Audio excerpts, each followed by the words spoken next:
Okay, there's a book called Ideas and Ideals and Ideas, something like that. Neil, I don't remember his Who name. was the author? It's Neil, I don't remember the last name, but it's a book about you. Oh, Neil Smith. Yeah, Neil Smith. That's yeah. a very good book. Yeah, excellent book, yes.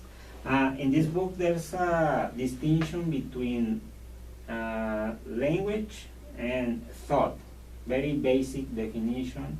One of them is the system that produces sentences according to the needs, according to your needs, and thought, that is like the lexis. That is like a very basic definition. It is not that simple.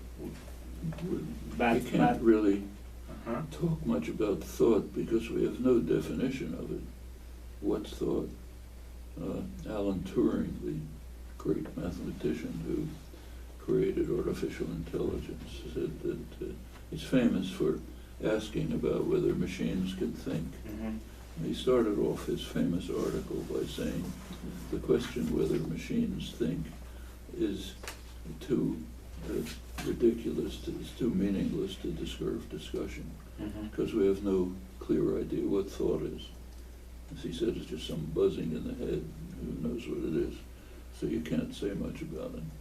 Okay, so what if I say that we got the system and lexis, just for scientific purposes?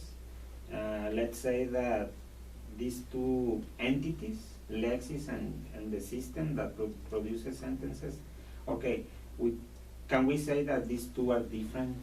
Well, what we can say is that we can study linguistically articulated thought. We can study the thought that's expressed by the sentence, "It's raining outside."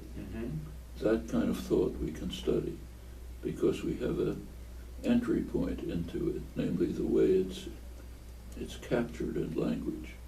But there are a lot of other things that loosely are thought of as thought, like my dog thinks about the fact that it wants food, let's say. We can't say anything about that. We have no way of capturing what's going on. Okay, so what is the main motivation for stating that these two are different then?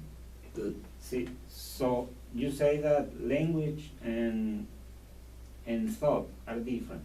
We don't know what thought is. Well, we don't know because we don't know what thought is, other than those aspects of thought that are captured in language. It's probably the reason why von Humboldt simply said that thought just is language. Okay. I mean, there may be. So suppose I see my dog looking at the place where food usually is. I say to myself, "Oh, she's thinking about food." Is she? I have no idea what's going on in her head. But is it thinking? It looks to me like thinking, but that doesn't mean anything. Okay, what about if I say that, I understand the problem, but what about if I say that the computational system is different from the rest? From the rest? Or from the other processes? Because we got the computational system. Well, we can study other processes insofar as they're captured by the computational system. What goes on beyond that, we just don't know much to say about. But even in that case, it is not possible to say that these two are different, the computational system. If you can, you can say, is what my dog is doing different from what's captured in language? Yeah, it is, but is it thought? We don't know. It doesn't mean anything, because we have no concept of thought clear enough to determine, to study what the animal might be doing. You can study all kinds of things, like what are the stimuli that she's reacting to? How does she react to these? What kind of associations do you have? You can do all of that. It's okay, it's okay. But is it thought? We don't have a clear enough concept of thought to answer that question.